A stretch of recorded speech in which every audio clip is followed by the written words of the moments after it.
Почитувани гледачи, добро вечер и добре дојдовте во уште едно издание на Јади Бурек на ТВ Сонце. Јас сум Јанко Илковски, а вечерва имаме гостин кој е дел од кампањата за избори 2024 во Македонија. Тоа е почитуваната професорка Билјана Ванковска како кандидат на Левица за председател на Република Македонија. Добро вечер, добре дојдовте. Благодарам на поканата. Професорке, нема да ми замерите, а знам дека нема да ми замерите, чиста провокација. Ја велам Република Македонија, пошто додавките некако не ми идат. Знам дека нема да ви биде проблем. Тука сме заедно. Да ве прашам, сакам, имам една колумна која ви ја посвети вам пред 10 години и ја нареков синдромот Ванковска. Што беше тоа? Сакам да ве подсетам што се случи.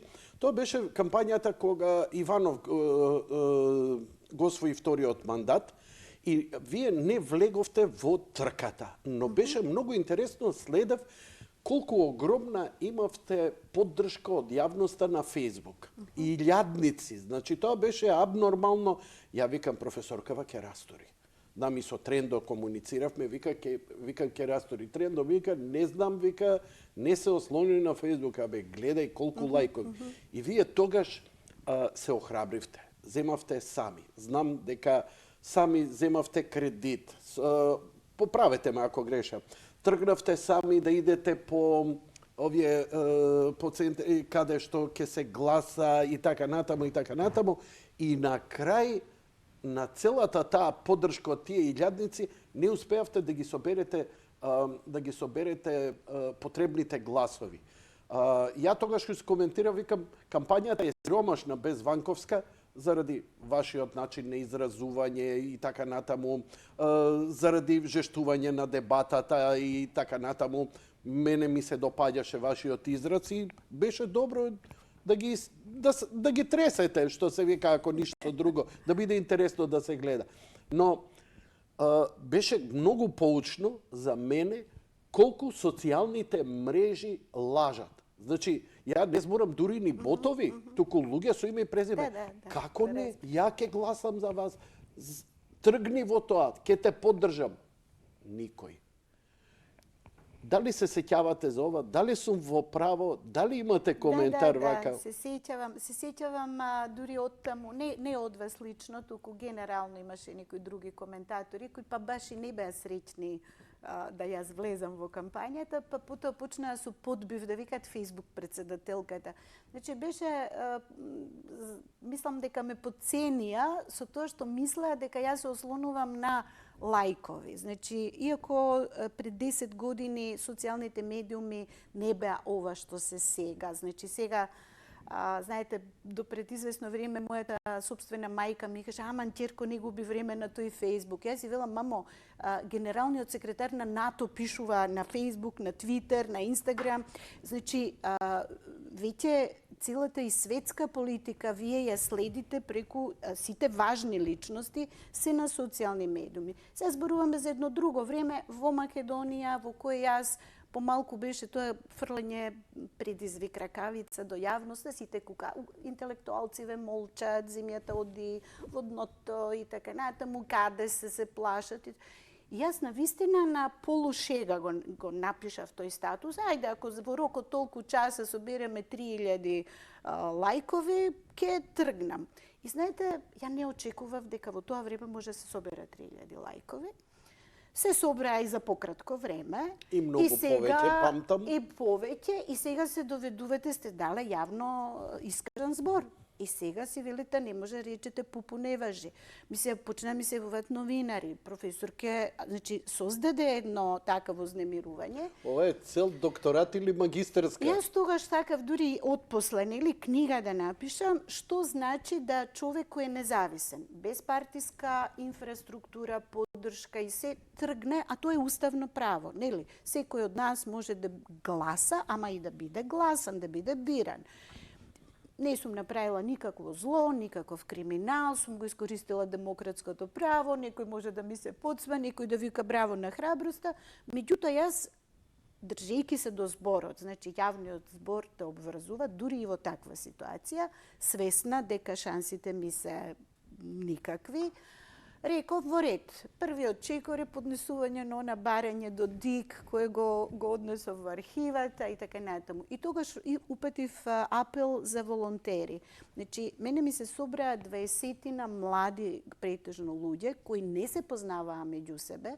Јас имав само 2-3 блиски луѓе кои од секогаш ме знаеле. Меѓутоа, овие другите си се вкомпонираа во еден толку хармоничен тим. Една правничка ги проучи законите, списоците, па потоа прашам логистика, како ќе ги доставиме до сите канцеларии. Значи, немаме капацитет, немаме возила, овон. Луѓето почнаа и на Фейсбук, ама во Месенџер се разбира, да се јавуваат. Јас живеам во Охрид, ќе ве застапувам во Охрид. Јас живеам во Дебар, јас живеам во Прилеп.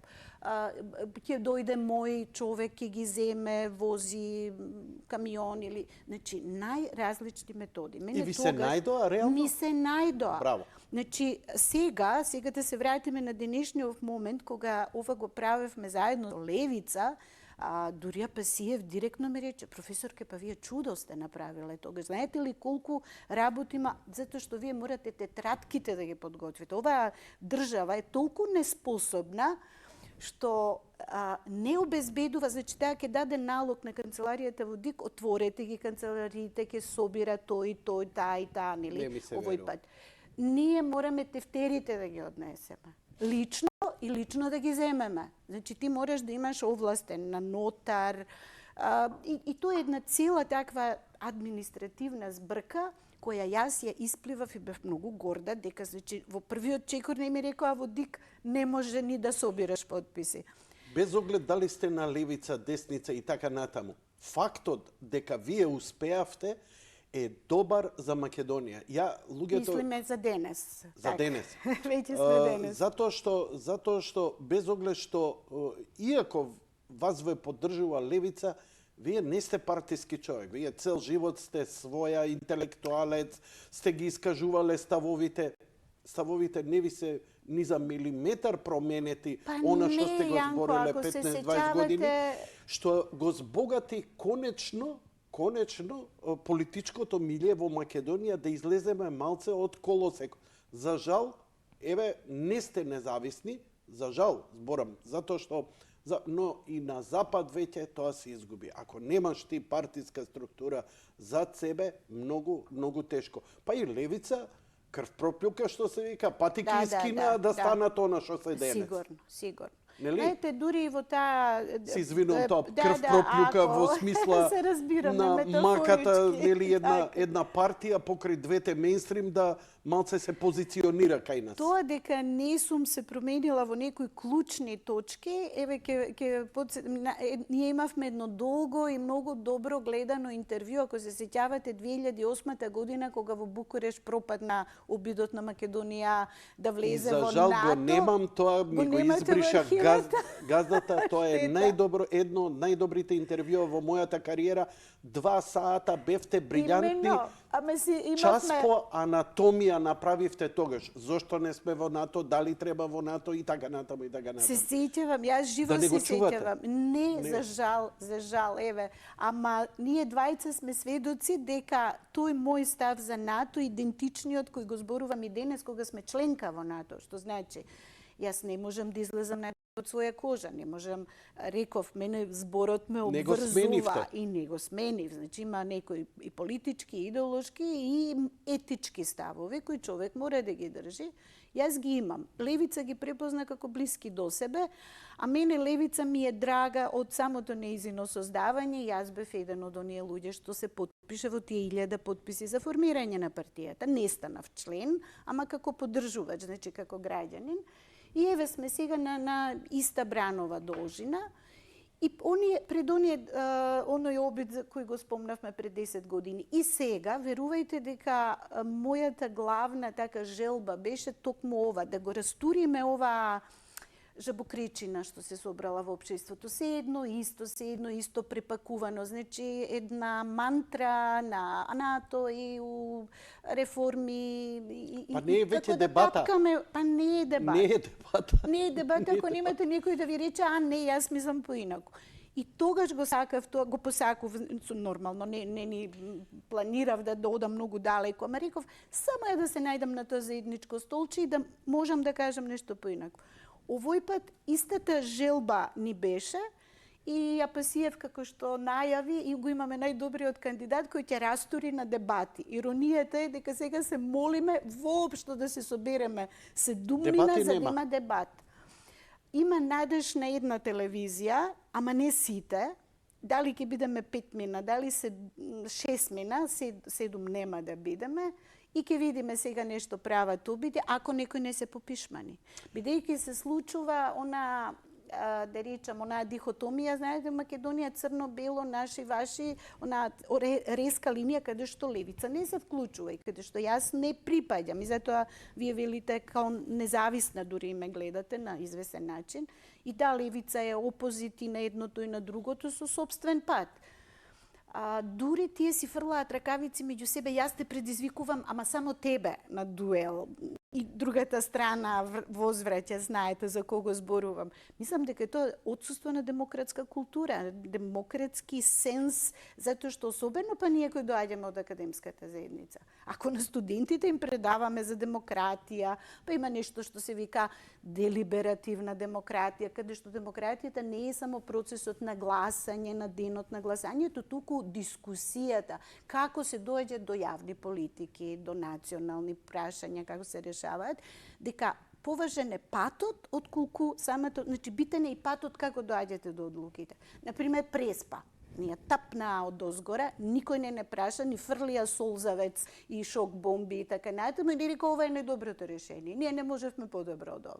И сега да не повторувам, слично беше со бугарскиот, повторувајте бе, молам. И со рамковниот, значи ние една клучна национална одлука не ја донесовме на демократски начин. И сега доаѓаме и на ден, евески, како и да е деновиве се нишат, ќе дојдеме до денот на гласање, ја не можам да сватам дека мојата желба нема да се оствари во смисла, ајде 7 минат секој да си каже што мисли за НАТО, за ЕУ, за развојот, за Зошто се плашат да зборат за ЕУ, за НАТО, за бугарите во устав, за тоа што ни го диктира Западот да го прифатиме? Затоа што го прифатиле диктатот. Ама зошто се плашат да се спротистават на тоа?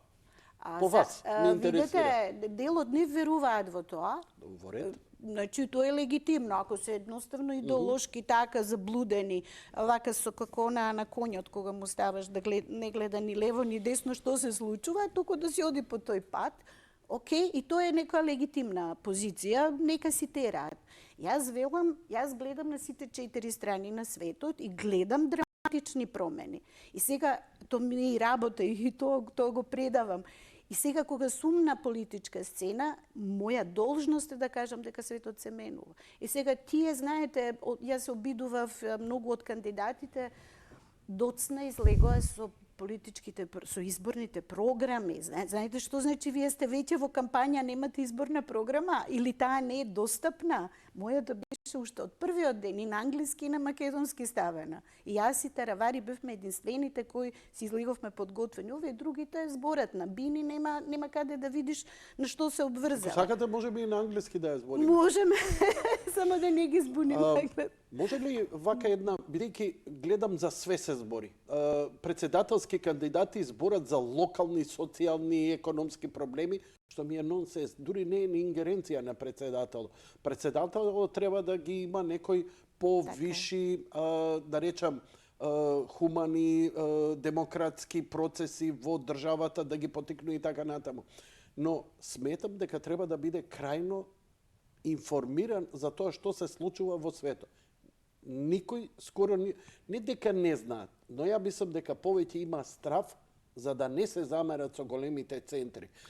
Дали, што мислите, на кој начин големите центри успеваат да манипулираат со политичката волја на партиите и да ги усмеруваат? Кои се нивните маши, на кој начин, например, не јади бурек за ова, збори за ова. Тоа е евидентно, значи тоа сите го знаеме, дека и ова што сега се нуди, јас може скромно, нескромно велам, ја единствена се разликувам од сите вас. По сите битни прашања, од рамковен, приспански, бугарски, ЕУ, НАТО, соработка со светот, добри момци, лоши момци, развој и така натаму, има дисциплинирање на општеството. Разбирате, имаме ние веќе низ годините се дресирани да користат еден вокабулар.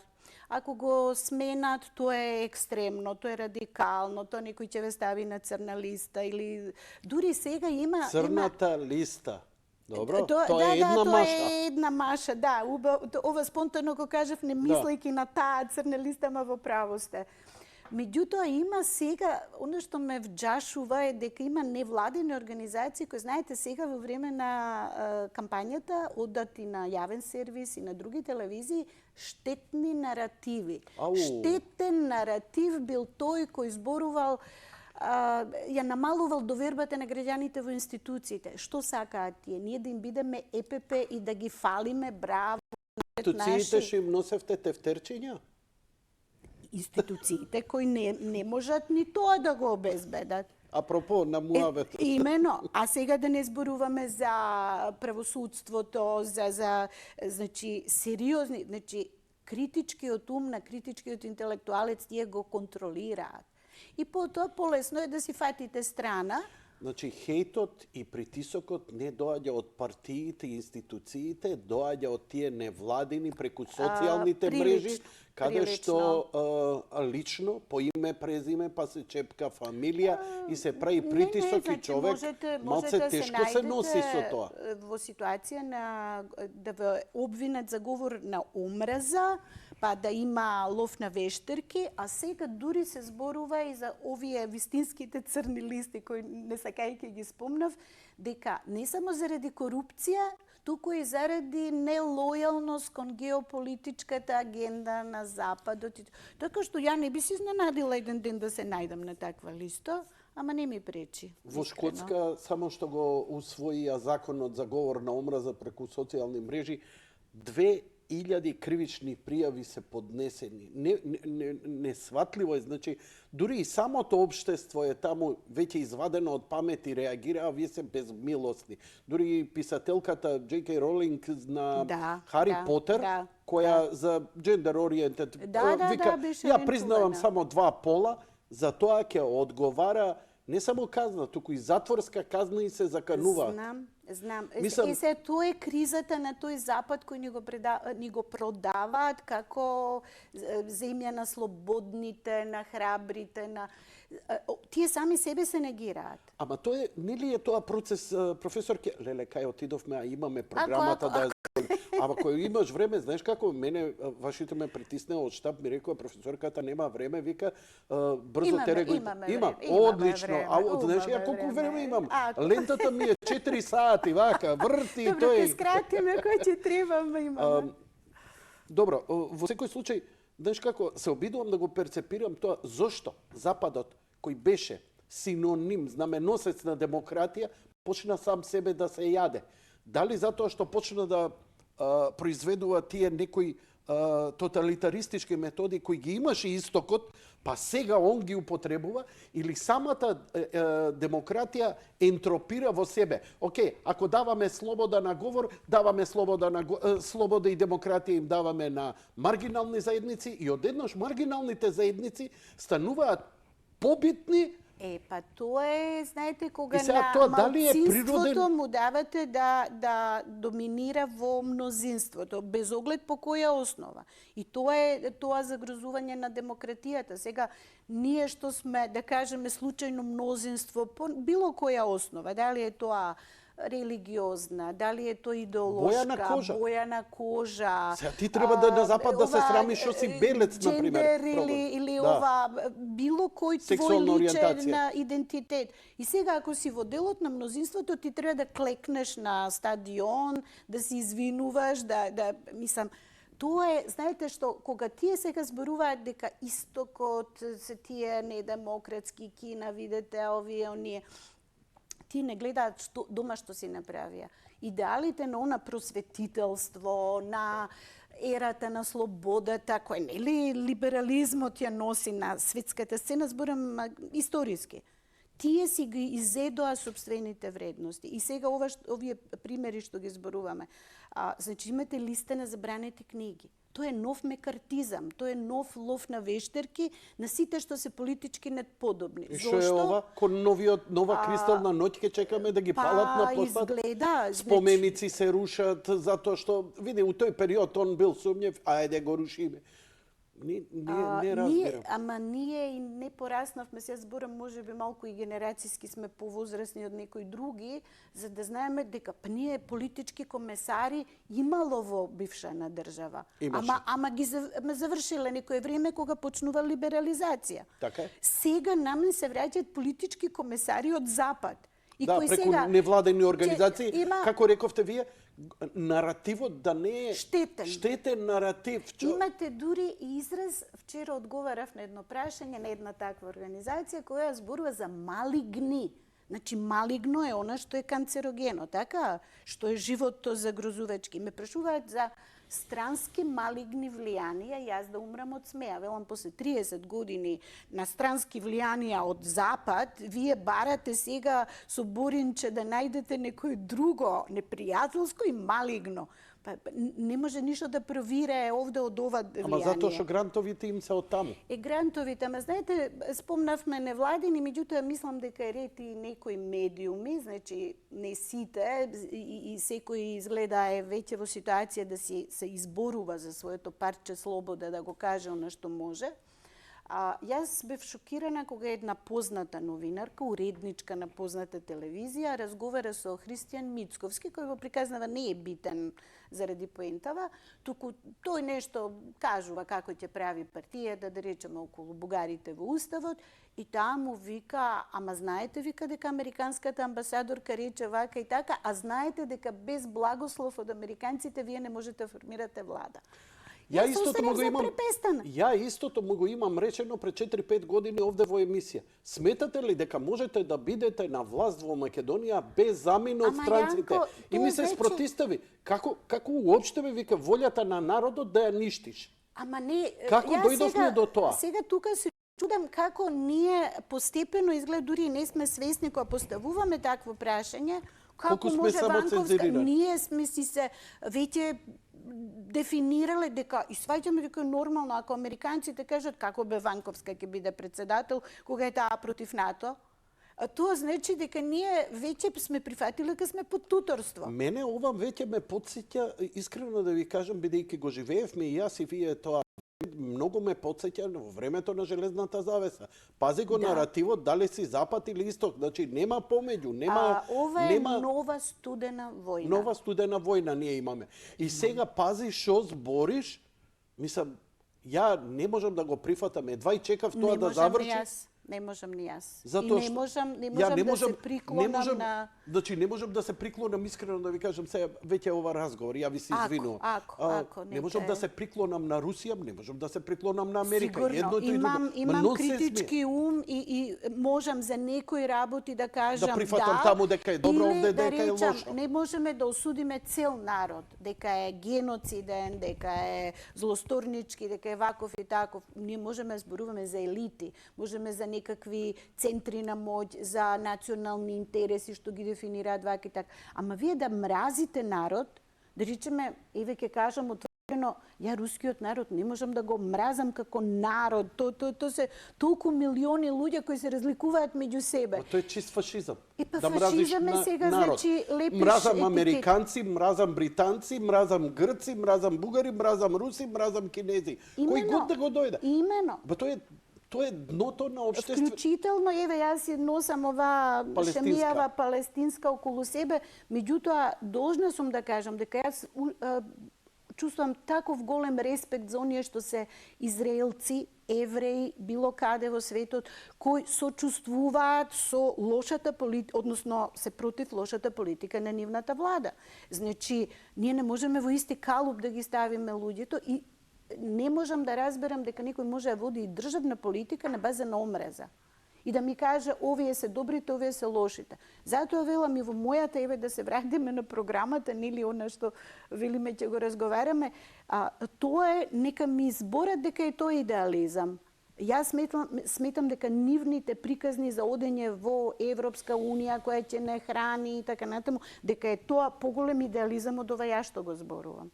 Затоа што таа Европска Унија веќе си има проблеми со своите земјоделци, со своите работници, синдикати, блокади, ова што го зборуваме слободен на мисла, говор. Значи, вие имате писатели на кои им се одземаат наградите затоа што кажале, еве, например, дека се против запирање на насилството во Газа или во Украина или било каде. Така што целиот наратив е веќе мора да се деконструира. Ја мислам дека веќе мораме да зборуваме со факти и со отвореност кон она што некој ќе ми рече, ама ние припаѓаме на Европа. Да, ние припаѓаме на Европа, ама треба да си се бориме таа Европа да е заснована на вистинските принципи. Не може да биде тоа Европа на војно-индустријски комплекс. Овој некој беше деновиве читам првиот човек на најголемата фирма за изработка на оружје у Германија, супер, трља раце. За овие неколку години 5 пати профитот им е зголемен и сега, бидејќи НАТО планира војната во Украина да трае уште минимум 5 години, тој вели супер. Све треба сега, ние века ќе отвараме фабрики и во Украина ако треба, таму ќе произведуваме, значи инвестираш во смрт, инвестираш во војна.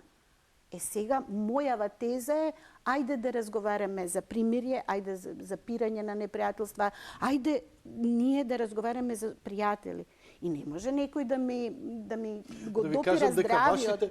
Дека вашите стави, бидејќи во овој момент, сериозно, заради еден подкаст кој го водам, ја следам и анализирам американската изборна политика, Бајден и Трамп. Да. Значи, вашите ставови се како Доналд Трамп, извинете ако ве навредив, значи Доналд Трамп им вика, прво што ќе направам, ја прекинувам војната, ги седнувам Зеленски и Путин и мир, ја пари више за војна не ви давам.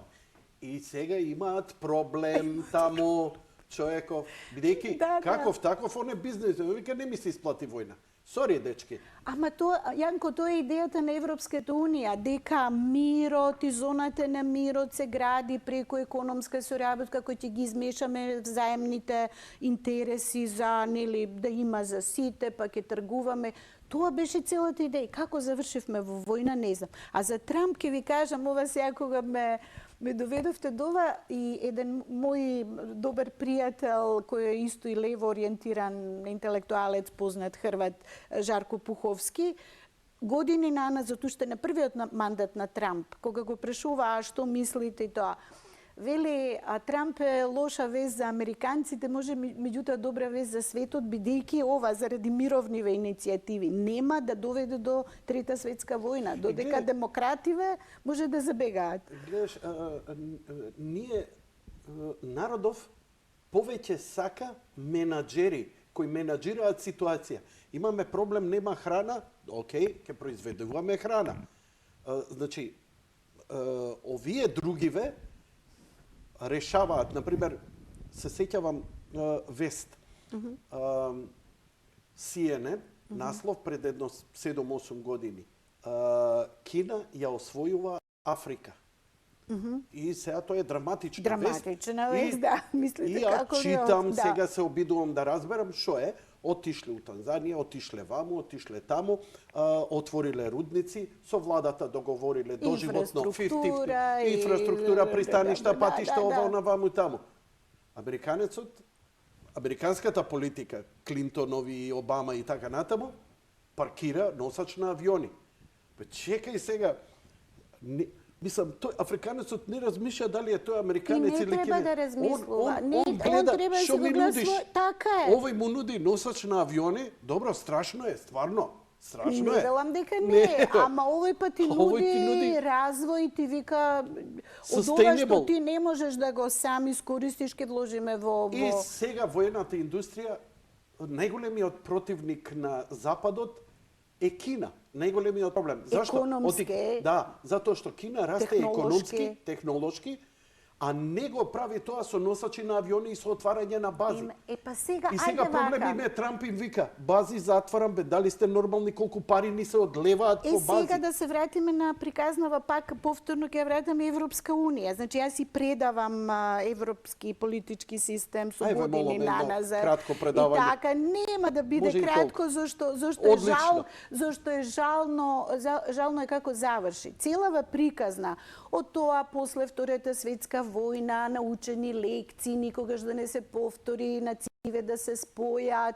И знаете, почнува Европската унија од спојувањето на тешката индустрија, онаа јаглени челик заедницата што беше 50-тите години, така почнува без големи идеи, не знам какви овие визии за ова што го има денес и денес која сака да е глобален фактор. Меѓутоа почнуваат од малку. Знаете зашто почнуваат од таму? Затоа што тоа клучна индустрија, тешката индустрија од која произлегуваат војската, односно вооружувањето. И велат за да не се да се држи тоа под контрола 6 први држави кои се членови на заедницата за јаглени челик. Па потоа почнува проширувањето во економската зона, финансиската, монетарната и така натаму до оваа политичката. Сега, кога јас им ја предавам на студентите приказната за меката моќ на Европската унија, која низ развој, низ поврзување на нациите, кои биле и завојувани страни, тука мислам на Италија и Германија како нели двете поразени. Изборите за основната, базичната идеја за формирање на Европска унија, Да, која беше за тоа. економска унија. Економска. Сега кога Кина го прави истиот тој мек пристап на ширење мека моќ, при тоа не нуди политички, морате уставот да го смените, морате да земете кинески еднопартиски систем, комунистички. Не, да не ме интересира. Вие си имате независна волја, правите си каков сакате устав, решете си племенски, ваков, таков, ич не ме интересира. Дајте економијата да ја гледа. Сега, кинезите се лоши, овие другите се добри, кои носачи на авиони и кои се закануваат. И тоа е сериозно дека ние зборуваме студена војна, сега таа е визави НАТО и Русија околу Украина и овие нови бариери. И ние треба да се декларираме, и мои кандидати сите ќе се декларираат дека сме за НАТО. И дека ние сме во прокси војна со Русија, не со Украина. Украина е тука жртвеното поле на кое гинат луѓе невини. И мене ми е ужасно жал што тоа се случува, затоа што ти гинеш за го изгуби тоа што го имаше, за да не знам ја победиш Русија или ослабиш Русија. Тоа е студената војна. И тоа која не е веќе ни толку студена, затоа што почнуваат да цвецкаат и со нуклеарно оружје. Вториот падеж е нова студена војна со Кина. И сега имаме две студени војни во еден мултиполарен контекст. Тајван, да. Кој може да биде втора Украина. Тајван ми се чини ќе биде трета светска војна, не може Украина да биде. Ќе биде. Нема копнено, тоа ќе биде. Дури во Украина, од кај ние имаме гаранција, значи ако се сетиме на кубанската криза 60-тите години, за милиметар е спасен светот. За милиметар. За милиметар. И со паметта на Кенеди кој го држи говорот на мир, па потоа воспоставува контакт со Хрушчов, па као... И затоа попи метак у потилјак? Веројатно. Ама светот го спаси. И сега се поставува прашање, јас редовно го следам, веројатно и јас вие. извинувам малце на мојот Джефри говор. Сакс, ако. Джефри Сакс е редовен сега коментатор по сите овие подкасти, така и лично сме во комуникација и ја добивам совети што се вели од него, тој со многу симпатии за ова ја што го зборувам. И човекот прашува има ли возрастни луѓе, има ли државници кои ќе запрат, кои гледаат каде го туркаат светот. Комуницирате редовно? Комуницираме, да. Ќе ми даете контакт, може интервју да му направам. Веќе неколку новинари ме замолија. Не, ќе го донесеме, ќе го најдеме, тој ја преку Skype ќе му направам, не мора да дојде. Значи, јас организирам конференција, раководител сум на еден центар за глобални промени на Филозофскиот факултет. Джефри Сакс ми е главен спикер на конференцијата во октомври во Скопје. Одлично. Барем снимката од тоа ќе ми биде ќе има уште неколку големи луѓе, големи имиња, какви што Скопје не видело досега. Браво. Ако јас не успеам со мојава демократска дебата и да разбуркам нешто на оваа политичка сцена, ќе го имаме тоа на јавна сцена, на академска, ама не мора да е баш високо академска, туку навистина јавна сцена, во која ви кажувам, ќе ве поканам сите, мислиме веќе дека и го знаеме местото на одржување и така, ќе има од сите страни на светот. Одлично. Тука ние водиме веќе еден диалог. Кај се движи нашиот заеднички дом? Светот ни е заедничкиот дом. Јас ја сакам Македонија како мој мал единствен дом, што јас веќе немам алтернатива за него. И на сите им велам. Ние македонците не можеме бидеме подстанари во својот дом.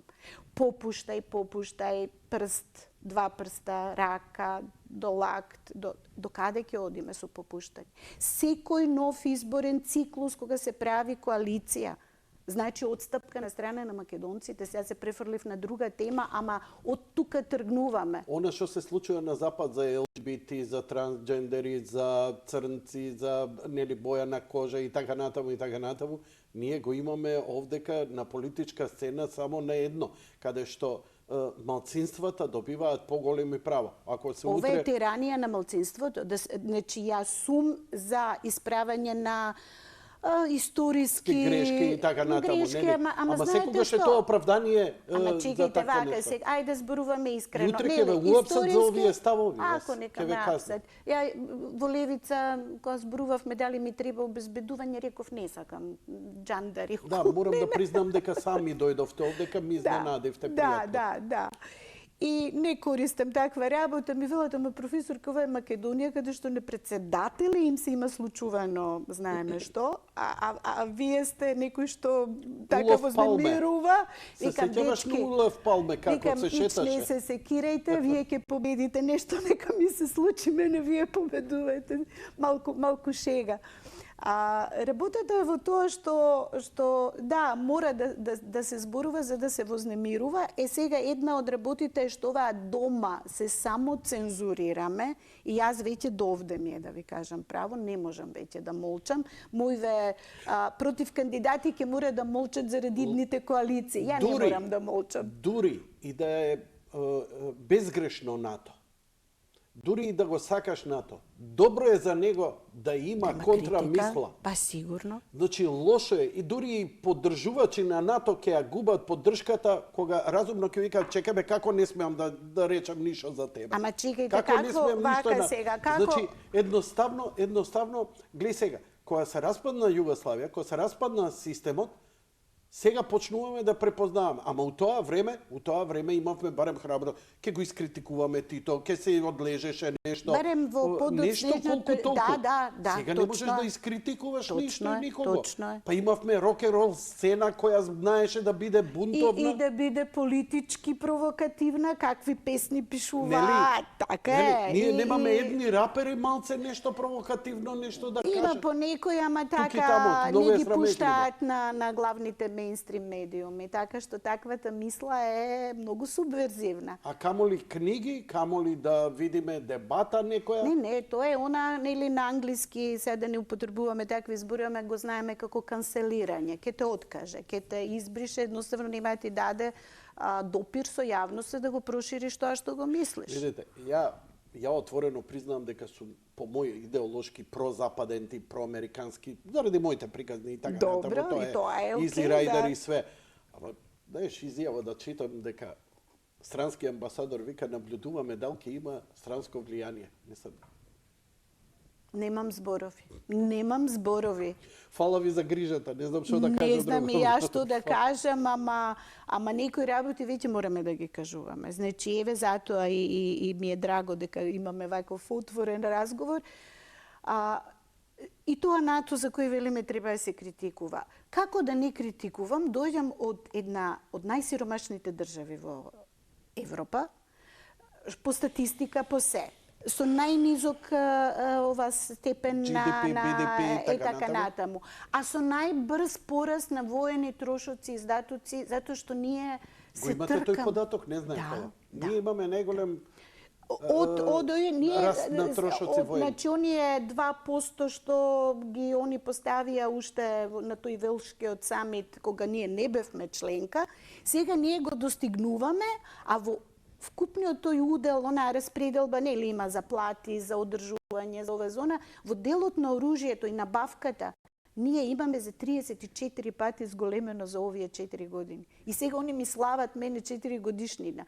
А ми ветува, не мене, на јавноста, НАТО кој ќе влеземе, значи сме безбедна инвестиција, сите ќе дојдат кај нас, тука слободните економски зони, ова, она. Видете што се случува. Се случи војна. Дојдоа ли? Па не дојдоа, иако гледам дека некои од моиве против кандидати се надеваат дека ќе станеме воени профитери, па некои од фабриките ќе почнале да произведуваат за НАТО потребни делови, ово, и така да се сведуваме на една абсурдна ситуација, да една сиромашна земја, која притоа страдала и од домашен внатрешен судир, чии рани уште не се залечени, чии исчезнати уште не се најдени, нешто на што ја инсистирам и што постојано го повторувам, срамота е. И кога правите коалиција за нова влада, едно од барањата ќе беше дајте кажете каде се да ги погребаат блиските, да си го испреќањето направат. Ние тоа сме го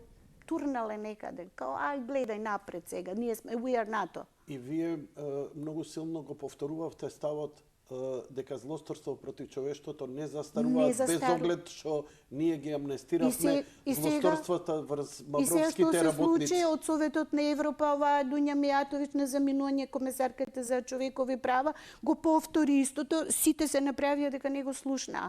А ако Ванковска го каже, таа е радикална и таа е, не знам, националист или албанофоб, би рекол Бујар Османи, да е сега тука, се надевам на дебата, ќе се видиме, па ќе му кажам. Секоја критика кон Дуи е албанофобија. Имено. Значи, Дуи има пипци пуштено, значи веќе се тоа, не се дури ни оние УЧК херои, иако ја за војни не признавам такви херои, меѓутоа дури тоа им паѓа во вода кога почнаа сега со овие бизниси и веќе пипците им се насекаде. Ај Сорави, ај се што Артен Груби, Бехтеленка го води и така натаму. Значи веќе се сведе на профитерство, обично, најбрутално, банално, од кое страдат албанците. Сега не може да ми рече дека јас сум албанофоб, а тој ги сака албанците кои ги ограбува. И затоа албанските села се празни и ние се надпреваруваме кој е попразен. Западна или Источна Македонија. А фактот е поразителен. Затоа мораме да зборуваме. Сега затоа велам јас, кој се нафатив и со левица да одам и навистина одам. Чекајте малце реченицава да ми одекне, бидејќи оригинална, доста јака, нека го извадат ваш. Ние се надпреваруваме кој е попразен, Источна Македонија или Западна Македонија? И кој остана? Останавме ние во години. Пензионерите. И нам ке ни треба нега. И нам ке ни треба некаков стандард. Значи, онака како ја што сум си ја испратила мојата мајка, треба некој утре мене да ме испрати, нели? Природата си го налага тоа и тоа се некои работи за кои не Чопичев мост. Изгледа. Ама ако не знаат гледачите, во најголемата криза во Југославија, кога беше за време на санкции на војната, пензионерите заради мизерно ниските 5 евра беше пензија, што се вика, си го одземаа животот скокајки во Сава од мост. Значи, грижата е подеднакво и за младите и за овие што решиле да останат. И сега мојата причина зашто сум со левица се затоа што е тоа генерација која решила тука да расте деца, која не ни помислува да замине од тука, која се бори и оди по потешкиот пат. Ако тие не останат, утре нас ке нема кој да ни пружи нега, здравствена, старички дом или што ќе биде. Не е во делот на надлежностите на председател, али е моје идеолошко, ама левица го има. Затоа тука компатибилни, значи, по многу нешта. И затоа, кога велам ја нов устав, новиот устав ќе значи крај на рамковната демократија. Објаснете го што значи новиот устав според вас. Новиот устав ги фрла во вода сите натегања, дали бугари, дали египćани, дали евреи, дали црногорци и така натаму. Како? Нова преамбула, нов устав, современ, модерен, во кој ова е наша македонска држава и таа така треба да се дефинира. Ја тука немам дилема. Вака би звучала Така би преамбулата? звучала. Ова е наша македонска... Тој е добро. поетски текст, Поетски. се разбира, ја не можам... Ја мислам дека како чешкиот устав има извадок од поезија. Преамбулата е стихови од поет нивни, ако не се лажам. Има и стихови, има и повикување, грчкиот устав почнува со повикување на Бога. Значи не е теократска држава, она е религиозна, нели? Он има државна религија. Грците се многу интересен случај, ако се во Европска унија, си го имаат, првите зборови се повикуваат на Бога. И потоа ги редат демократските принципи на кои... Имаат сериозно добра така натаму. демократија. Таму може да обстане и комунистичка партија, и анархисти. А какви протести па прават? А какви Секоја протести чест. прават? Секоја чест, кога Мислам има дека само кауза. британскиот и грчкиот парламент се можеби онака многу силно последниот остатоци каде што има. Не дека државата уредувањето, Така е, туку зборам се сложува. демократијата каде што За скачаат процепи каде што може и сосема различно мислење да се Така е, слушне. Така е, се сложувам. И во тој контекст, заето јас со Јанис Варуфаки сум си другарка, така што... Добар, и со него интересен, си стално имам- го читам кај Трендо. си имам и со Да, него иако муабет. идеолошки не ми е близок, но многу добро ги анализира работите, ги согледува. Човекот е и научник и економист и може да ни помогне да го разбереме светот во кој влегуваме. Овој нов, он го вика технокапитализам и си има своја Храбар ли е новиот елаборација. свет? За жал, како кај Хаксли е храбар нов свет, ама во онаа негативна дистописка смисла, во која еве и ние сме сите со мобилните, со забава, со ај сега кој ќе се замара со политика, ајде да се опуштам ја со музика, со филм, со кратки видеа. Дури ние не читаме. Значи, ја сваќам, еве, јас сум колумнист толку години, сваќам дека ако напишам кус статус на Фейсбук, ќе биде бум, ќе направи, ако напишеш колумна Две страни, преубава, да. две страни, преубава и сум внела во неа и емоција и знаење и се. Само наслови читаат. Само наслови. Дотаму доаѓаме до една идиократија. Значи, ние идиоти стануват. Зошто? Зашто на оние кои владеат тоа им одговара. Затоа што мислечки луѓе не им одговараат. Затоа папагали ќе кажуваат бла-бла едно и исто. Арно е, тера и Сметате ли натаму. дека е реално да се направи нов устав во Македонија кој може да ги релаксира сите состојби, а никого да не навреди? Албанците прилично беа жестоки по име Знам. и презиме да бидат, бугарите да влезат и така натаму и сето тоа е ај да речам, да замижам дека е од демократски причини, не од демократски причини. Ке ми простите на изразот, вие сте дама, вие сте интелектуалец, ама мене ми изгледа повеќе како мочење кучиња кога мочаат и обележуваат територија, одошто да е реална демократија за подобар живот на граѓаните. Сметате ли дека може тоа да се случи или е романтично гледање? Мора да се почне, Јанко, мора. Значи, во Уставот стои, значи ја ова не го измислувам, во Уставот стои дека меѓу овластените предлагачи за нов устав или промена на устав стои и председателот. Значи, ако тоа биде дел од моја надлежност, кажете ми, зошто јас би се одрекла од таа надлежност, а сметам дека држава води во погрешна насока.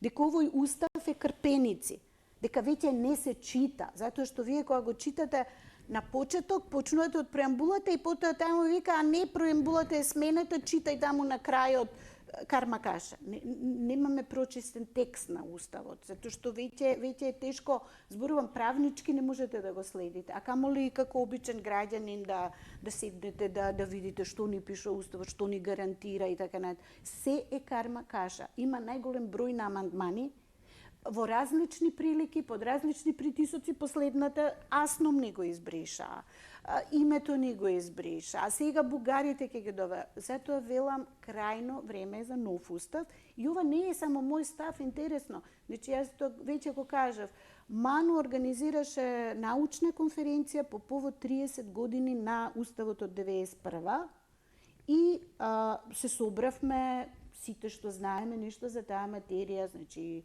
колегите професори од уставно право, Ишкаријич, и Камбовски, Ману, ова, она. Значи, се што нешто знае за таа материја. И сите горе-доле се сложивме, нас ни треба нов устав. Сега кој има политичка моќ и желба? Јас ќе го имам тоа уставно овластување. Значи, јас не можам да го донесам уставот, се разбира, треба 2/3 во собранието. Ама ракавицата фрлена, ајде да направиме нов устав во кој и на албанецот, и на македонецот, и на сиромашниот, и на богатиот, и на сите. Им покажеме, ајде бе луѓе, можеме ли ние околу ова да се сложи? Тоа е основен општествен договор. И нас не викат, не го чепкај, зашто ако го чепнеш тоа, албанците ќе барале да не се вика 20% од населението туку албанскиот народ, па другите нешто друго ќе бе. Па до кога со отстапки? И пак крпеници од уставот. Сметате ли дека им е добро на американците што го забетонираа својот устав и своите амандмани? Right to bear arms, американците и тоа не го сменија уште од времето на Вашингтон.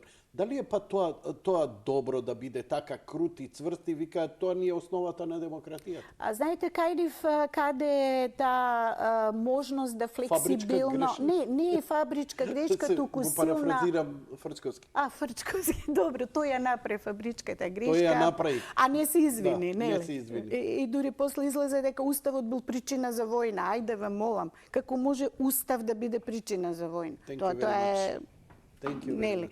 Сега, Америка го има Врховниот суд, кој не се вика уставен суд, меѓутоа неговите надлежности подразбираат толкување што сакале да кажат татковците на уставот, оние нели што првите што го донесоа од Джеферсон, Вашингтон, Медисон и така натаму. Значи, они во согласно со духот на новото време, кога ќе се оспори некоја одредба, тие се делото кој вика. Затоа под истиот устав имало и расна сегрегација и нема расна сегрегација. И Обама стана председател. Разбирате, истиот устав е. Ама треба тело авторитативно кое во даден општествен момент просудува, тоа се врвни правници и таму не ода тојле како кај нас. Ја не велам дека секојаш се сложувам со нивните одлуки или ми се допаѓаат, има секакви, нели. И секогаш зависело всушност и политичкиот бекграунд, да. Односно кој председателот, затоа што ти имаат доживотен мандат, чекаат да почине некој судија, за да актуелниот председател именува свој човек, да. И тука балансот на моќта, нели? Стално е лево или десно. Така е. Меѓутоа, тоа е нивен систем, ете го, тој да ги оставиме они да си го, значи, ако има арен, да, точно. Меѓутоа, кај нас нема ни уставен суд да ти каже дека ова што го пишува во уставот треба да се почитува. Овој уставен суд е карикатура на подобро да го нема. Ваков каков што е, никому не му врши работа. Така што јас сум за устав кој ќе одговара на новото време. Своевремено кога беше и преспанскава драма околу, нели, вие со балкански методи... Тоа ми беше прашањето, господино Ванковска. Дали менување на устав е добро или конечно зацементирување?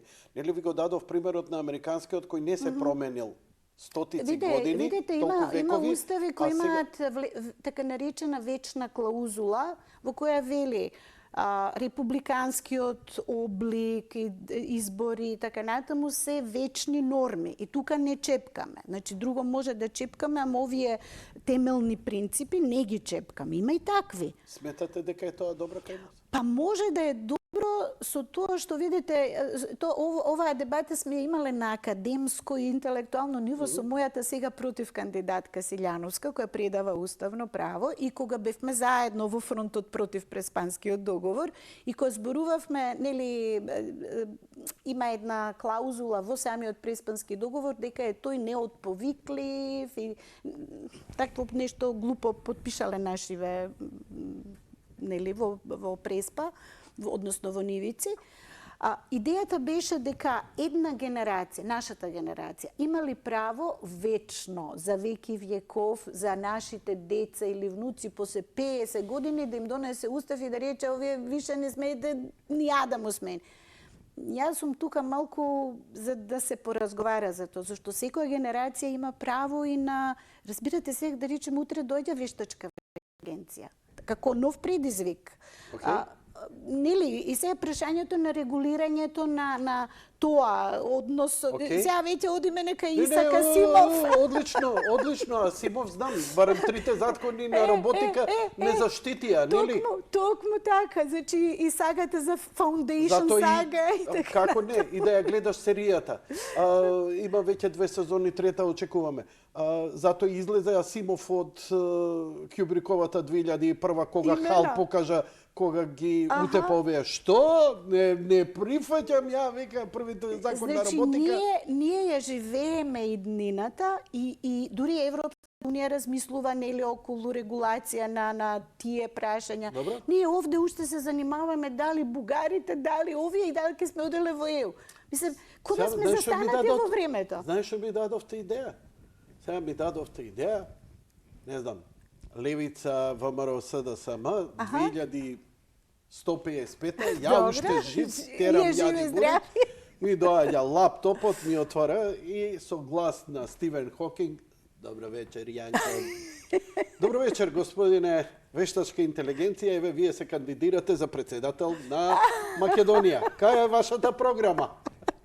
Па не речи утре дека и Асимов викаше дека нели која ќе ги добијат правата позитронскиот мозок, дека вештачката интелигенција која ќе покаже емпатија и хуманизам. Свест, само свест. Дека и забегавме, ама ми се свиѓа. Ама знаете, гледав неодамна, да, овој муабет е веќе вака слободен, ама е релевантен затоа што ние стоиме во времето. Јас сакам овие што не следат нашите публиката. Абер немаат пола што зборевме сега Асимов за Дујчпина и така натаму. Добро, ама може ќе се заинтересираат ако им препорачам. Ги прочита само 3 книги. Сите, се што Све има, после што излезе. се од Асимов има. Свати дека и првата и втората задужбина се контролирани од еден ум, дека е тоа позитронски ум на робот кој останува на земјата. Тоа е кога се врзува почетокот со крајот. Сите книги си ги готов крај. Да, не, добро, браво, баш ми е мило. Ова сакав само заради новинарството. Пред неколку недели, кога најдов некое време, има една извонредна кинеска, на државната кинеска телевизија CTGN, како се вика? CCGT, да. Так. Добро. Една извонредна водителка, многу добри гости на англиски, нели? Да, така нешто. Знаеме на што мислиме, да. И замислете, таа кажува, еве, вика, Artificial Intelligence, вика, прават лик, холограм, незин, со незиниот лик, со незиниот глас, како ја води емисијата. И ја презентира во емисија, значи, Јанко може да си има свој двојник, фактично. Да. Истиот лик, ама скоро е да не можете да видите разликата. Значи, во овој момент, само чекам малце финансиски, земам текстовите во емисија кога идам соло, да ми ги генерира, тоа ми е следното што ќе го правам. Ама ја тоа со студентите си имам макани, можам се семинарска да напишат, све препишуваат од GTP. И да, од чат GTP, ама не е прецизен чат GTP. Не, барем да го големи грешки прави. Ама ја фактички, на грешките ќе правам емисија па ама интересно. Тој па учи од себе, тој учи, тоа е фасцинантно, а ние не учиме од себе. Мене тоа ми е мака. Не го памти претходниот муавет. Само тековниот муавет што го има, што ќе го терам со него, само тоа го памти. Ако го запамтам, го севнам тој муабет, он се повикува. Но тоа што правел со тебе муабет, нема да го примени. Уште не им дале. Учат.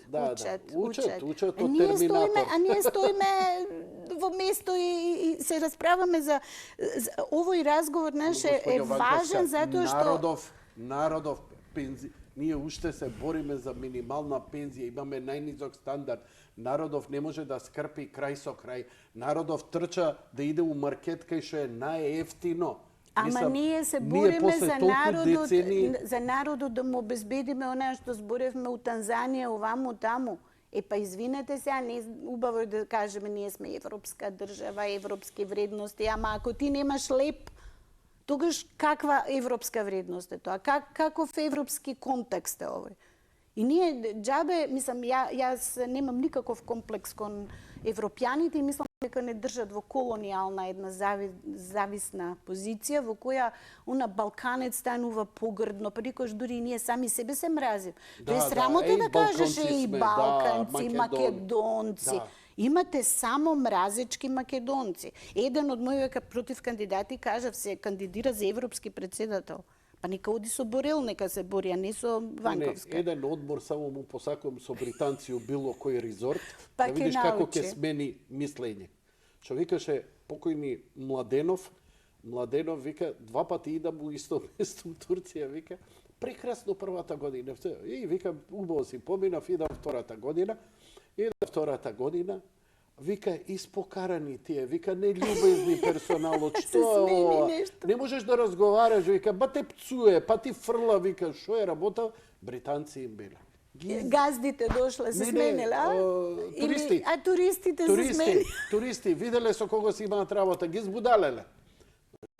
Тоа е тешко, или не знам, седи со француз, не те гледа како човек. Ние си имаме доволно собствена култура, тука мислам македонска, балканска, една хармонија, едно богатство. Овој регион нуди многу повеќе од тоа вештачко европско. Одете вие таму и барајте комшилук, барајте ај кафе да пиеме, ај да разговараме. Што е решение тогаш за Балкан, за Македонија? Ние сами не можеме да го решиме овој проблем и не можеме да истакнеме. Јас би сакала да се поврземе многу поблиску како Балкан и тука буквално ги земам. Ама чекај, и западни го вика тоа, повторно не знам унија ваквата. А ја им викам една проста работа. Па што ја расторивте Југославија тогаш? Имено. Се сложувам. Еве, Југославија беше мини Европска унија. Нели вика, тајде сега Албанија, Србија, Косово, Босна и така. Ама не, они не натаму. Групираат во еден како гето. Ние сме непожелните, ние со помала, дури имам еден колега романец, кој извонреден, брилијантен професор, кој тој зборува како романец за тоа како европејциве ги понижуваат и како не сме доволно добри европјани, па уште треба да работиме на себе, да бидеме од таа со плава крв, нели, вака е аристократска.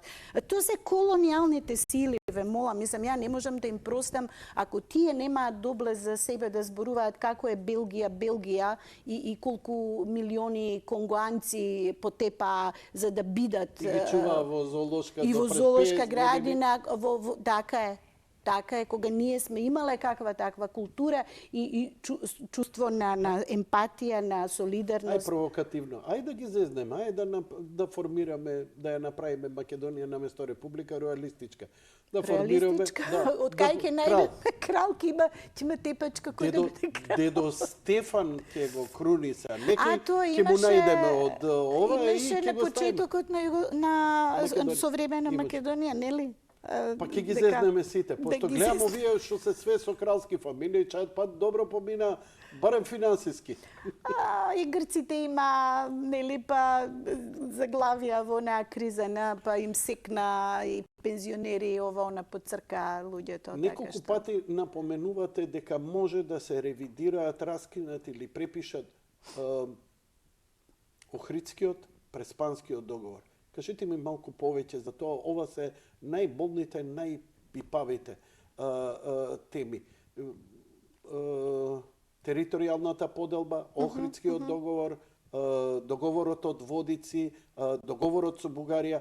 Ова се 4 теми кои еден председател мора да ги елаборира крајно. Или ќе ги поддржува како што се бара сега, безпоговорно? Не. Или што?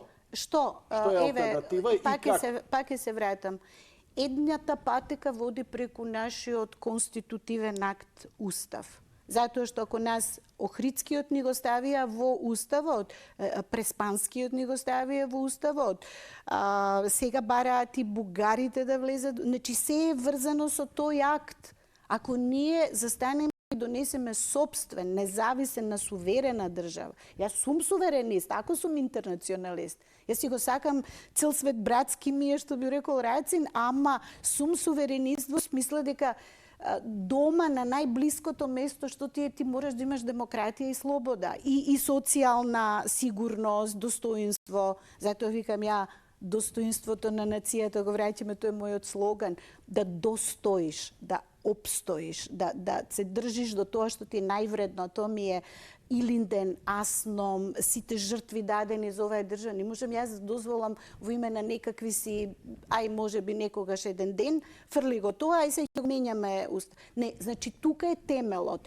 Тука, ако ние сами решиме тоа да го направиме, пропаѓаат и Бугари, Преспа, и Рамковен, и све живо. Што во меѓувреме е вметнато како амандмани. Другата работа е онаа меѓународната битка. Фино, лепо е, пишуваш ова нота, бугарскиот договор е секојаш велам најлесен. Во член 13 си вика, двете страни можат со една нота, упатуваат на другата страна, јас се повлекувам. Знаете како се излегува од НАТО? Ми викаат, оваа зборува, до сега немало такви случаи. Не, во членот 13 од договорот на Северноатлантската алијанса си има дека со еднострано известување на State Department, што е многу интересно, не на Брисел. Значи, вие како држава, ако решите да излезете од НАТО, а тоа е надлежност на председателот во нашиот случај, член 127, може да покрене за влез и излез од меѓународна организација, тоа е НАТО. Само допис до State Departmentот на САД, не на Брисел, не на седиштето на НАТО. Му пишувате, ние од овој момент решаваме да не бидеме членка на НАТО. Во рок од една година се ефектуира. Нема кој да гласа за тоа, нема кој да ве надгласува. Ако ние со 61 глас во собранието донесеме таква одлука, едноставно во рок од една година, како му дојде она како развод, да си ги расчистиме, нати, дај ми што мало.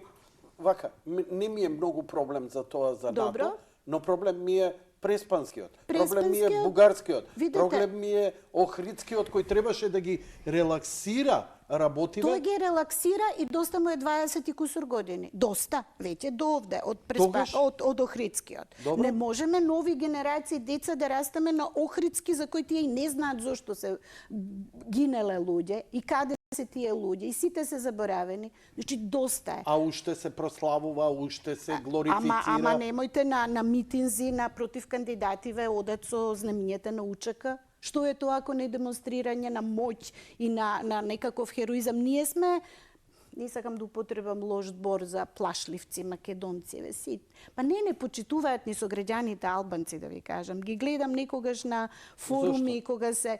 Па затоа што тие веруваат во нешто што се вика, ај се може погрешен збор, е машкост, цврстина, гордост, свртеност кон себе. Албанците се еден народ кој сака да инсистира на тоа. И ние кој ќе почнеме да зборамаме и ние ово, ајде бе, вие тамо го сменивте името, ве притисна. Ние албанците немаше никогаш да го направи. И верувам дека не би го направиле тоа. Ние водевме мачна борба, демократска борба, 2005 година, после општинските граници промената, во која исто бев ангажирана по кампања за референдумот. Последната колумна на Трендо. После ова, thank you and fuck you, и престана да пишува Трендо после тоа. Ја тогаш си го исплакав македонскиот народ, си реков, јети, станавме како да не постоиме. Од тогаш, да. Ја таа ноќ плачев, затоа што немаше кворум, односно цензусот не го постигнавме, иако бевме 99% против тој закон. Многу болно. А да знаевте дека не чека бугарски, дека не чека Преспа? Па затоа ова последната книга ми се вика Македонија се што немаме. Можеме ли да го поништиме Преспанскиот договор и да направиме... Не може да се поништи, може да се раскине. Значи, раскинувачка ова нота затоа што се повредени правилата на меѓународното задолжително право Jus Cogens, кое е право на самоопределување. Една влада која го подпишала, ниту имало овластување, ниту мандат, ниту овластени лица го подпишаа. Да не го спомнувам оној директорот на службен весник што објави... Председателот го подпиша? Не го подпиша. А службен весник... го објави без подпис, што е кривично дело. Тоа му застарува кривично дело? Не сум сигурна, ама мислам дека ако побрзаме ќе го фати. Побрзаме ќе го фати. Значи, и левица го зборува Па ето ние малце ситуацијава, зато и се карикираме. Се Нели? А не е карикираме смешна зашто ситуацијава. е драматична. Сега ми викаат, ама нема лек. Како нема лек? Само за, ако дојде оној судниот ден, нели, да замине човек од овој свет, тука, ако имало лек, немал да замине, ако немало ќе замине. Ама ние сме живи луѓе, па нас живи не закопа. Зошто па ние мислите сме дека влезот на зомбифицирани? бугарите во уставот е погубно за Македонија? Затоа што е само една од низата на овие отстапки. Значи, јас немам ништо против бугарскиот народ, иако знам тој од многу љубов кон македонците го прави ова. Толку не сакаат, што сакаат да бидеме сашто. Мислам, ја им векам, окей, сакај, ама малку на дистанца. Мислам, сега ќе си се сакаме ко комшија, ама па сега не сме сашто. Како викаат англичаните, close but not cigar. Баш така, баш така. Ќе не разбере дел од публиката, значи се разбираме. Значи, тој ми е само еден дел од мозаикот. И затоа велам, тој е па и наједноставен да го раскинеме. Една нота, им го праќаш и викаш, окей, ова више. Што Сметате ли значи дека може крај тоа да на биде историската комисија? драматични промени во општеството и економијата не на може, државата? Јанко, за секој- Блокади. Бидејќи Да. македонците памтат дека бевме под блокада на Грција. Беа Македонците тешки треба да памтат и малце похрабри времења во кои сме биле во потешки ситуации, сме се бореле. И нашите стари, и дедовци, прадедовци, Ја партизани мислам, не и сме така натаму. спремни. Па немој така за дефетистички. Вака, јас Не, ја констатирам дека македонскиот народ не е спремен за жртва. Ајде и ќе за- видиме, јас го повикувам на борба и на жртва. И една работа, ако му благодарам... Може ли референдум да се Му- распише дали сте за раскинување на Преспанскиот договор? Па еден распишавме и тој е неуспешен. Така ние имаме тапија дека е неуспешен. Државна изборна комисија го соопшти. Тоа стои во државниот архив. Зошто ние повторно би гласале за нешто за што сме рекле јок? Не, сега викаме јоктор. Јоктор. Ние се имаме 8 септември 91 дали сте за самостојна држава Македонија, така гласи референдумското прашање. И не можеме на секој од овие прашања викаме, тоа не може, ова не може, ова страв. Значи ние за секој еден проблем си наоѓаме изговор зашто не се бориме. Ако една работа јас научив од Апасиев, кој се разбира многу помлад од мене, знаете која е? И која мене ми одзвонува во умот и си признавам дека има право. Дефетизмот, стравот е контрареволуционерен чин. И ако ние почнеме на се да викаме не, па ајде, па ови... Поздрави го Апасиев, беше овде гостин, ама една работа. Значи, што сум јас во право, он што не ја знае. Добра. Идеолошки, филозофски, професионално ја знае. Револуцијата никогаш не ја терал народ. Ја терале поединци. Тоа па било еве 1000, 2000 и 5000 луѓе. Еве сме. Ама еве ги нема ни тие 5000. Не, ги Ние има. немавме се народно со... Вака. Ние, Јанко, Илинден, колку беа? го почнавме разговорот со 10.000 подписи што ги собравме. Значи, Па не 10.000 има. не е 2 милиона. Не е двама е првиот чекор. И ние редовно си се подсетуваме дека и Исус кога почнал, колку души имало околу него? Партизанските чети, првите пушки, колку души само биле? затоа што покажа со собствената само жртва. Па еве сме. Еве сме. Јас отворено велам дека оваа работа што сега ја правам е, нека не ми замерат луѓето, може мислат дека е патетично или дека глумам тука или нешто. Ја можев да си седам дома, време за пензија. Време за пензија. Ама А сега цела шетате една по како села, се сретнуете со луѓе. Знаете, ми викаат тие што ме Како ви е вака среќаваат. и енергетски, и чисто онака... Јас да не зборувам за себе, меѓутоа луѓето кога ме среќават, прво ми велат дека во природа сум по пријатна и по убаво им изгледам отколку на телевизија. Тоа е првата работа. Втората веле, па вие зрачите од енергија.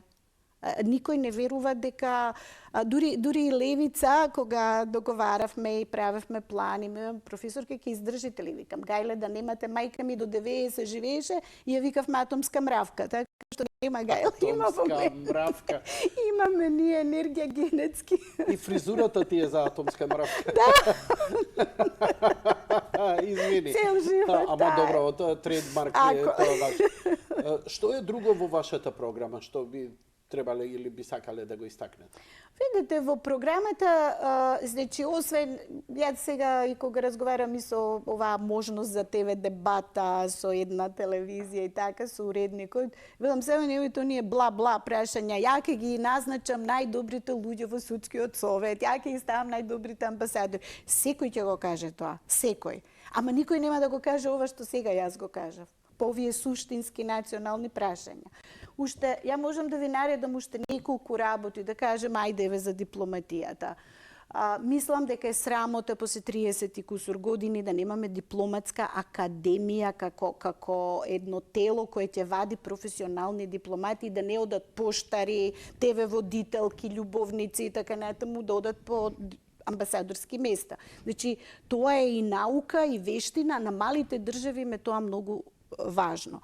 Она што исто малку го спомнавме е отварањето кон светот, значи ја немам никаков комплекс од тоа да пружам рака и кон Кина, и кон БРИКС, и кон неврзаните. Ја не подценувам никого и мислам дека секаде каде што можеме јаболките да ги продадеме или земјоделските производи или да ги викнеме да ни помогнат во вештачка интелигенција или во било што е напредно, нам ни требаат такви пријатели. А не овие кои ја држи коската, не ја јаде, не ја асоцира во ЕУ, не ја дава на другите. Па чекајте, која е логиката да ние уште не знам колку генерации чекаме да се смилуваат тие? Па дајте ова, дајте она. Мислам, бугарите немаат никаква врска со асоциација во ЕУ и со копенхашки критериуми. И кои ќе почнат да ми го цитираат Лисабонскиот договор, мене ми се темни. Тие веруваат во бајки, некој напишал нешто бла-бла, исто како што лажат политичари, и тие излажаа таму. Си направи една бајка и сега тоа било. А ваму кршат меѓународни норми кај ќе им текне. Па геноцидот во Газа кој го поддржува ако не Урсула фон дер Лајен. И таа ќе ми била сега шпицен кандидат за народните партии и така натаму. Толку лицемерие има во тоа, што мислам дека ние конечно треба да им кажеме, окей, не се караме со вас, ако не примете, тука сме. Ама во меѓувреме ние ќе си бараме чаре, ние мораме да бараме чаре, зашто светот оди напред. И она што ми се чини е најважно е дека постои нешто што се вика глобално мнозинство. Дали ние сваќаме дека сме се фатиле со малцинството, со овој кај што сонцето изгревало на запад? Не е точно, сонцето изгрева на исток и белите мугри на Рацин се на исток, во една фигуративна смисла зборувам. Не она тесно како конјот што гледа и не гледа ни лево ни десно. Ние мораме си ги отвориме очите. Тоа е, ми се чини, суштината на она што е различно кај мене, со се тоа што и веќе претходно го кажав. Можам да ви зборувам за националната безбедност, за армијата, за тие промени. Сето тоа ќе зависи од овој мултиполарниот контекст. Ние сега имаме доктрини, стратегии кои се напишани од НАТО. Ако не се лажам, Иванов беше еден од похрабрите председатели кога имаше криза на јужната граница, ја повика војската и тоа беше без преседан од наши председатели да направат некаков исчекор. И тогаш беше смисла на бегалската криза, мигрантската криза кога стана порозна границата, ја повика армијата и побара да ја заштити границата на Македонија. Така направија и други европски држави кога почна да користат војска на граници, што инаку па знаете, оној сега интегриран систем на обезбедување. Сега во Америка им се случува истото, ама они собираат гласачи на таков начин. Да. Тоа е дел на некаква политичка агенда и Трамп со дзидовите и со казнената политика и со сето тоа. Ама знаете, јас сум малку сентиментална кон мигрантите, морам да признам. Затоа што ако некој им ја разрушил нивната Либија, која била тоа е Европа и Америка, така е. Па сега, тие ви бомбардираат, тие ви уништуваат и кога луѓе бегаат, чаре си бараат, тие се терористи, тие се вакви такви. Јас сум тука малку по-резервирана од мнозина кои велат треба, ние треба да си ги чуваме. И фала Богу, па и луѓето одеа у транзит. Тие не сакаат у Македонија да останат у сиромаштијава. видоа. И тие, и ние. И знаете, тогаш ни забрануваа, беше казниво дело, ако земеш мигрант што оди по пат со дечиња, во кола да го ставиш, ке те казнеше полиција. Тоа беше, па после им направија еден режим со возовите, ви текнува од граница до граница со ограничување 72 часа и така натаму. Тоа е друга тема. Меѓутоа, да, ние треба да размислиме за свет во кој и такви кризи ќе растат. Зашто ако почне ова... криза сметате дека помина со Европа, сега Америка си го крка стапот, или сметате дека сите си може го да се... кркаат. Видете, историјата на човештвото, историја на миграции, кои настанувале, никој од Арно не си оди. И сите одат кон од првобитниот човек па до денес секој оди кон таму каде што Саудиска Арабија им понуди изворедни услови со климатизирани шатори, со многу подобра социјална помош, но мигрантите еден не отиде кај нив, сите заминаа за Европа. Да, точно е. Тоа е точно и структурата на тие луѓе што зборуваме за тој 15-та година, 16-та, тој бранот, лекари, инженери, луѓе осознаец, ова што сега придонесуваат во тие држави, во тие општества. Меркелка ви текнува на кога ги отвори портите за 800.000 луѓе, затоа што нема работна сила, затоа што ги зема, welcome, и беше она со цвеќенца со едно друго. Потоа излегува проблемите. И точно е. Но Макрон Шведска исто го има проблем. Макрон излегува и вели, попрво ќе примам било кој од Африка, одошто било кој од Балкан. Парафразирано. На извесен начин, да, ние тоа го потенцираме и кога критикуваме Европската унија. И зошто Западниот Балкан е во гето? Зошто? Зошто има голем број на муслиманско население?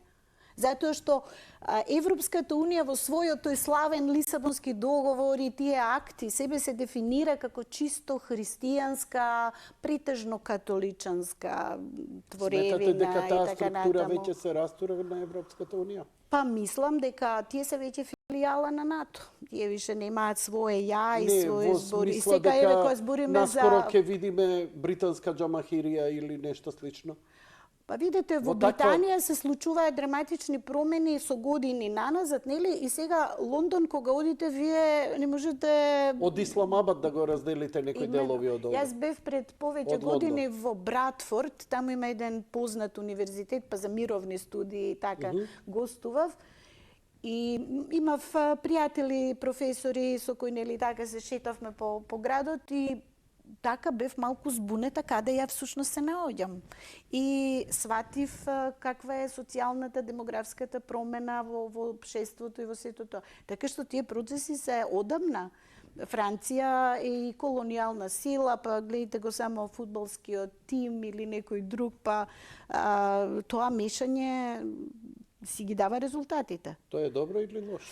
Некаде е добро, каде што низ годините имало време на некаква, да речам, социализација, адаптација и ако ви го видите вие Мбапе, како ја пее Марсилјезата од срце на фудбалски надпревар, сваќате дека тој ја сака Франција и дека му е тоа татковина и тука бојата на кожата не менува, тој врвен фудбалер и дава се од себе за својата репрезентација.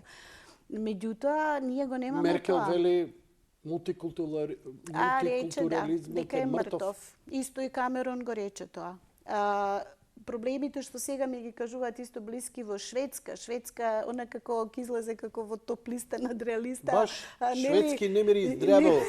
Имено. Шведска не мири здраво. Имено. Сега таму ми кажуваат исто една соработка со Универзитетот на Гетеборг, имавме го посетив, го видов и се ми кажуваат па наша една Они толерираат силување, криминал, крадење, велат примитивци се додека се мора да ги толерираме. Делови, сега зборуваме, значи сериозно, ова делови на Гетеборг кои порано си биле нормално, сега полицијата не смее да стапне таму. Значи, практично банди тероризираат. Рековме, нели, имаме симпатија спрема нив, ама еве што се случува тој мултикултурализм. И па сега нешто, значи, јас сум за тоа, ако си ги имаат они своите домови и им се помогне на место, таму од каде што си потекнуваат, да си се вратат, да си живеат, тоа е решението. Никој, мислам сега, добро, има и луѓе што може се авантуристи, сака да проба од западна култура, па сака да прави нереди. Сигурно има и луѓе со лоши намери. Јапонија секогаш е фалена колку се организирано општество, дисциплинирано, колку граѓаните успеваат и најголемите несреќи да ги надминат многу брзо, што е можно помалку последици. Многу солидарни, да. Да, многу солидарни, ама нема други националности таму, нема мултикултура. Една нација, една религија и тоа е крај. Кореанец едва и преживува таму.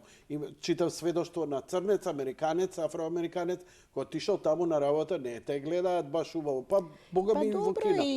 И сега што е работава?